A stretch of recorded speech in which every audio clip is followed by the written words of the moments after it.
Good morning, all of you. Today my topic Hindi pedagogy. Hindi pedagogy. हम जानते हैं भाषा लैंग्वेज क्या है। भाषा हमारे विचारों को व्यक्त करने तथा दूसरों के विचारों को समझने की एक साधन है, एक टूल है। केवल कम्युनिकेशन के माध्यम ही नहीं, इसके अलावा कुछ ऐसे भी वर्क होते हैं, कार्य होते हैं, जैसे कि भाषा जो हमारे भाषा है, हमारे जो विचार हैं, वो एक दूसरे के आदान प्रदान करने का एक माध्यम है, एक साधन है, एक टूल है। भाषा सोशल जीवन मतलब सामाजिक जीवन के सार्थक करने के रूप में होता है। भाषा ज्ञान प्राप्ति के साधन रूप में होता है। भाषा साहित्य, कला, संस्कृति, सभ्यता को विकसित करने में सहायक के रूप में होता है। लिपि भाषा का लिखित रूप होता है। भाषा और लिपि के बीच कोई निश्चित संबंध तो नहीं होता है, लेकिन कोई भी भाषा किसी लिपि में लिखे जा सकते हैं। कोई भी लैंग्वेज है ना, किसी लिपि में लिखे जा सकते हैं।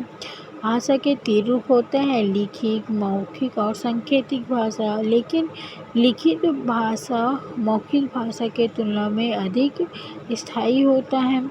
अब देखते हैं भाषा अर्जन एक्विजिशन। परिभाषा है मनुष्य जन्मजात भाषा, मतलब कहने के तात्पर्य है मनुष्य के जो जन्मजात क्षमता होती है,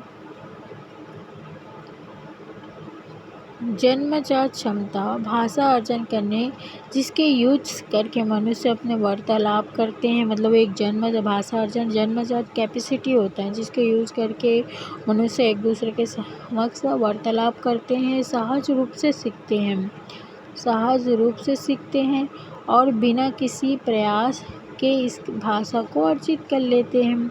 ठीक है, मतलब ये स्वाभाविक प्रक्रिया होते हैं, वातावरण का प्रभाव होता है, सहज प्रक्रिया होते हैं, चेतना अवचेतना या अवचेतना प्रक्रिया होते हैं। ठीक है, अचेतना अवचेतना प्रोसेस होते हैं। अर्जन का संबंध हमारे मदर टंग मातृभाषा से ज़्यादा होता है। अनौपचारिक प्रक्रिया होता है। इस प्रकार के 6 स्टेज होता है जिसके थ्रू हम भाषा अर्जन करते हैं। ठीक है, आखिरी भाषा अर्जन किस वजह से होता है? हमारे अंदर आंतरिक कैपेसिटी होते हैं कि हम भाषा को स्वाभाविक रूप से अर्जित कर लेते हैं, पर्यावरण से अर्जित कर लेते हैं। जैसे बच्चा पैदा होता है, तब परिवार वाले उससे बात करते हैं, जैसे बच्चे को भाषा आते हैं, किंतु वहाँ ऐसे ही भाषा अर्जित करते हैं। पर्यावरण में सुनकर, देखकर और बोलकर भाषा अर्जित करते हैं। भाषा क्या है? मदर टंग क्या होता है? किसी भी व्यक्ति के लिए भाषा का रूप, पहला रूप होता है ना, बच्चे घर में बोली जाने वाले भाषा मदर टंग कहलाते हैं। फिर इसका डेफिनेशन, भाषा अर्जन एक प्रोसेस है। एक ऐसे प्रोसेस है जो बिल्कुल स्वाभाविक है, नेचुरल है। सामान्यतः बच्चा जो अपने जन्मजात अर्जित करते हैं,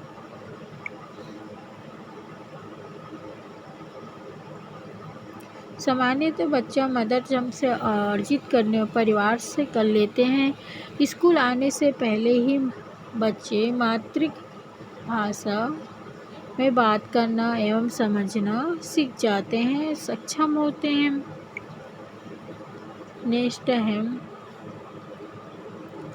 भाषा अधिगम। भाषा अधिगम क्या है? हमने भाषा अर्जन देखें, भाषा अधिगम क्या होता है? अधिगम के लिए हमें प्रयास करना पड़ते हैं, प्रयास के नीड होते हैं, चेतना की ज़रूरत होते हैं, नियम की ज़रूरत होता है, नियम से सीखते हैं, किताबों को पढ़ने की नीड होती है, जिसे कौशल सीखना होता है, शिक्षा टीचर की ज़रूरत पड़ती है। भाषा अधिगम एक औपचारिक अभिक्रिया होते हैं। मतलब देखो, अधिगम का संबंध दूसरे भाषा से है, चेतना प्रोसेस से है, एवं प्रयास पूर्ण रहने पड़ता है, एवं औपचारिक माहौल में रहना पड़ता है भाषा अधिगम में। ठीक है, भाषा अधिगम में स्किनर के अकॉर्डिंग बोला कि इसमें अनुकरण एवं पुनर्बल से सीखता है। वैगेश्वर के अकॉर्डिंग सामाजिक क्रिया द्वारा सीखते हैं, व्याकरण के संदर्भ में सिखाया जाना चाहिए। भाषा सीखने के लिए प्रिंट समृद्ध वातावरण की नीड होती है। ठीक है, एंड भाषा अर्जन है भाषा अधिगम के अंतर देखें। भाषा अर्जन हमने देखे कि अवचेतना या अचेतना होते, लेकिन भाषा अधिगम चेतना है। भाषा अर्जन स्वाभाविक प्रक्रिया है। भाषा अधिगम नियमबद्ध प्रक्रिया है, रूल होते हैं इसमें। एंड थर्ड, ये औपचारिक है। भाषा अर्जन या भाषा अधिगम औपचारिक है। भाषा अर्जन जो होता है अनौपचारिक होता है ना, अनौपचारिक इनफॉर्मल होता है। भाषा अधिगम औपचारिक मतलब फॉर्मल होते हैं। भाषा अधिगम जो होते हैं मातृभाषा का यूज करते हैं, और भाषा अधिगम में दूसरी लैंग्वेज दूसरी भाषा का यूज करते हैं। इस प्रकार हमारे अंतर हो गए। भाषा अर्जन व भाषा अधिगम का मुख्य कारण क्या है? सब जानते हैं, इन्वायरमेंट होते हैं। मदर टंग हमेशा अर्जित की जाती हैं। बच्चे एक से अधिक भाषाएं भी अर्जित कर सकते हैं वातावरण से रिलेटेड। एंड टारगेट भाषा वे होते हैं जो दूसरी भाषा या स्कूली भाषा को हम टारगेट भाषा कहते हैं। मदर टंग जो होते जो भाषा का पहला रूप है, मदर टंग या मातृभाषा भाषा का पहला रूप है, जिसे हम क्या करते हैं, अर्जित करते हैं। कुछ क्वेश्चन है। बच्चे अपने मातृभाषा का प्रयोग करते हुए हिंदी भाषा की कक्षा में अपनी बात कहते हैं। यहाँ क्या बात है? हम सब जानते हैं स्वाभाविक है, क्योंकि बच्चे अपने मदर टंग का यूज कर रहे हैं, वो स्वाभाविक बात है। नेक्स्ट देखते हैं। एनसीएफ भी कहते हैं कि बच्चे को प्राथमिक स्तर पर बच्चे की मातृभाषा का प्रयोग करने दो, ताकि बच्चे स्वाभाविक एवं सरल प्रक्रिया से सीख सकें। मतलब स्वाभाविक रूप से हम सरल प्रक्रिया से सीख सकें। बच्चे को स्वाभाविक मतलब बच्चे क्या होता है, बच्चों को स्वयं को अभिव्यक्त करने में मदद करते हैं। मदर टंग मतलब जो बच्चों की अपनी मदर टंग होते हैं, वो स्वयं को अभिव्यक्त करने में मदद करते हैं। मातृभाषा का यूज बच्चे की वजह से, देखो मदर टंग जो होता है ना, मातृभाषा का प्रयोग करने के वजह से बच्चे की भाषा में क्षेत्रीय भाषा का प्रभाव हो सकते हैं। जैसे कि सड़क को सड़क बोलते हैं, एक स्वाभाविक सी बात है। एंड नेक्स्ट, हम मदर टंग एवं बहुभाषिकता को स्वीकार करते हैं, कक्षा में एक टूल के रूप में देखते हैं ना। फिर आते हैं भाषा के विविध रूप। मदर टंग भाषा का पहला रूप होते हैं, लेकिन राष्ट्रीय भाषा कोई नहीं है। मतलब संवैधानिक तौर पर हिंदी भाषा को राष्ट्रीय भाषा नहीं है, राज्य भाषा है। मतलब हिंदी एक राज्य भाषा है, जो भारत के 1983 के ऑफिशियल लैंग्वेज एक्ट के तहत आर्टिकल 343(1) हिंदी भाषा को राज्य भाषा बोला है। मानक भाषा शिक्षा व कार्यालयों में, मतलब एजुकेशन एवं ऑफिस में यूज करते हैं मानक भाषा का यूज। फिर भाषा सीखने के चरण आते हैं। हम जानते हैं 6 सप्ताह होने पर 6 वीक तो होने बच्चे कूदते हैं, कूकना होता है। फिर 6 माह होता है तो बच्चा बल बनाने लगता है। एंड 1 साल होने पर 1 वर्ल्ड स्टेट में आ जाता है। फिर 18 माह से 24 मतलब 1.5 वर्ष या 2 वर्ष के बीच में टेलीग्राफिक और 2 शब्द चरण स्टेट में आते हैं। इन लंबे उच्चारण 2 साल से 4 साल तक होता है। ठीक है। फिर आते हैं प्रोफेसर स्मिथ के अकॉर्डिंग।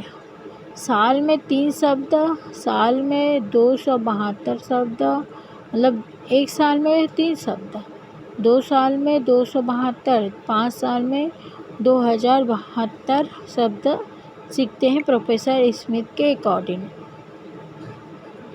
ठीक है। अब देखते हैं भाषा शिक्षण की प्रमुख विधि। पहला देखते हैं व्याकरण विधि। व्हाट इज़ व्याकरण विधि? इस विधि के अंतर्गत अन्य भाषा के नियमों के कुछ शब्दों के साथ सिखाया और तथा मतलब व्याकरण विधि हम जानते हैं कि नियमों को याद करना पड़ता है, उसके साथ साथ उसे रटन पद्धति का यूज करते हैं, याद कराया जाता है, रोट मेमोरी का यूज करते हैं एवं शब्द संयोजन होता है। व्याकरण के नियम के बेस पर व्याकरण के रूल कंडीशन एवं नियमों के बेस पर अभ्यास कराया जाता है। ठीक है, व्याकरण विधि। फिर व्याकरण अनुवाद विधि क्या होता है? व्याकरण अनुवाद विधि 19वीं शताब्दी के अंत में ये परंपरागत तरीका से एवं मान्यता विधि के रूप में प्रचलित रही हैं। व्याकरण और अनुवाद विधि दोनों विधि परस्पर एक दूसरे से एडजस्टमेंट है, संयोजित है। इस विधि के बच्चे लक्ष्य भाषा पढ़ना लिखना और सीख लेते हैं, परंतु बोलने में ज़्यादा मतलब व्याकरण और अनुवाद विधि एक टारगेट भाषा है, ठीक है। इसमें बच्चा तो पढ़ना लिखना सीख लेते हैं, लेकिन बोलने के लिए ज़्यादा अवसर नहीं दिए जाते हैं। इस विधि में बच्चे को मदर टंग के अनुवाद के माध्यम से लक्ष्य भाषा सिखाए जाते हैं, ठीक है। फिर आते हैं डायरेक्ट मेथड। व्याकरण अनुवाद विधि अनेक सीमाओं के कारण डायरेक्ट विधि का आविर्भाव हुआ है, ठीक है। इसे मौखिक वार्तालाप विधि भी कहा जा सकता है। इस विधि में स्टूडेंट की मदर टंग की मध्यस्थ के साथ अन्य भाषा सिखाई जाती है। मतलब बच्चे जो होते हैं उसके मतलब रीजनल लैंग्वेज मदर टंग या मातृभाषा के मध्य रहते हुए उसका अन्य भाषा सिखाए जाते हैं डायरेक्ट मेथड के थ्रू। और इस विधि में बच्चे मदर टंग का यूज नहीं करते हैं, बस मध्यस्थ होते हैं। यहाँ केवल टारगेट लैंग्वेज को आधार या बेस माना जाता है। सम्मिश्रण विधि। इस विधि के अंतर्गत भाषा शिक्षण की प्रक्रिया में व्यवहार पक्षों का सम्मिश्रण होता है। सम्मिश्रण विधि शिक्षक भाषा शिक्षण के विभिन्न उद्देश्य के अनुरूप एवं शिक्षा प्रक्रिया के विभिन्न चरणों पर किसी भी विधि पर चयन कर सकते हैं। मतलब कहने का तात्पर्य है जो हमारे टीचिंग है भाषा शिक्षण के विभिन्न उद्देश्य के अनुरूप होते हैं। टीचिंग प्रोसेस के विभिन्न स्टेट में किसी भी विधि इसको सेलेक्ट किया जाता है, ठीक है। अब आता है संप्रेषण विधि। इसे डायरेक्ट विधि के प्रक्रिया को शुद्धिकरण या शुद्ध प्रक्रिया बनाने के लिए कम्युनिकेटिव विधि का यूज करते हैं। भाषा प्रयोग सीखने ही भाषा का स्ट्रक्चर सीखना होता है। मतलब भाषा प्रयोग के लिए भाषा के स्ट्रक्चर संरचना सीखना होता है। यहाँ स्वाभाविक रूप से भाषा के प्रयोग पर बल देते हैं। कम्युनिकेशन के माध्यम से भाषा सीखते हैं। आगमन विधि। आगमन विधि को हम सब जानते हैं। उदाहरण से नियम की ओर, विशिष्ट से सामान्य की ओर, ज्ञात से अज्ञात की ओर जाते हैं।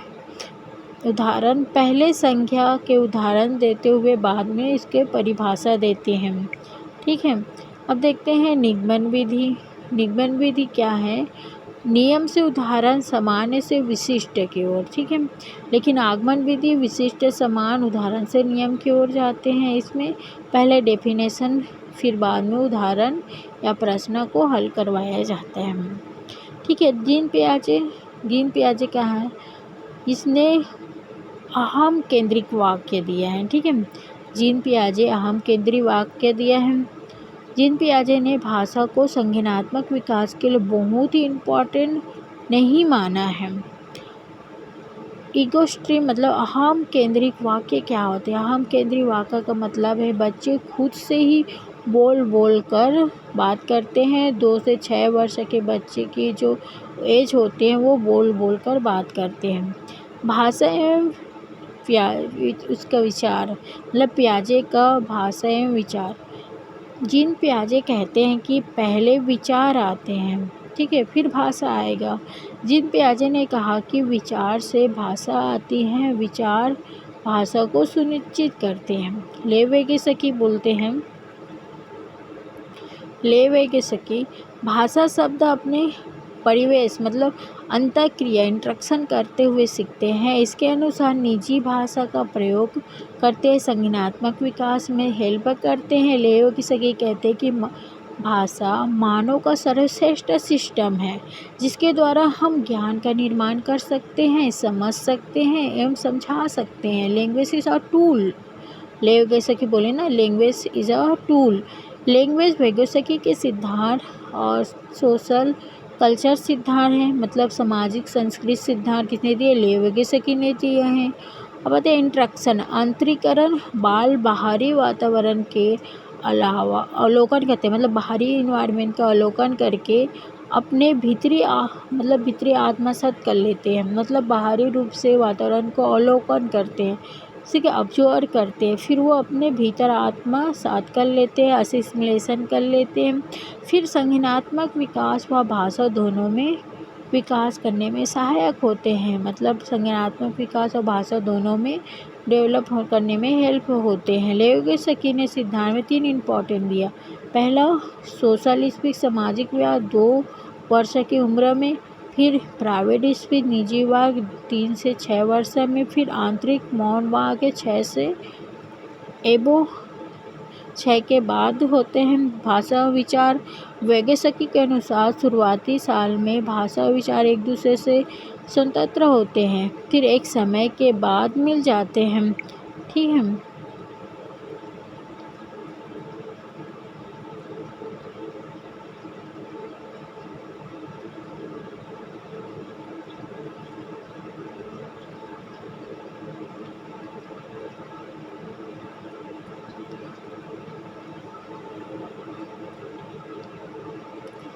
एक क्वेश्चन देखते हैं। फिर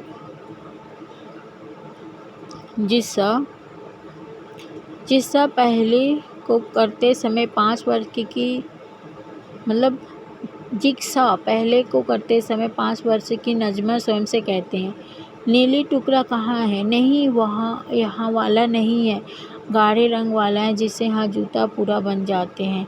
इस प्रकार वार्तालाप करते वेगेसकी किस तरह से संबंधित करते हैं? हम सब जानते हैं व्यक्तिगत वार्तालाप होते हैं, निजी वार्तालाप होते हैं। ठीक है। आगे हम देखेंगे नोम चॉम्स्की अगले पार्ट में।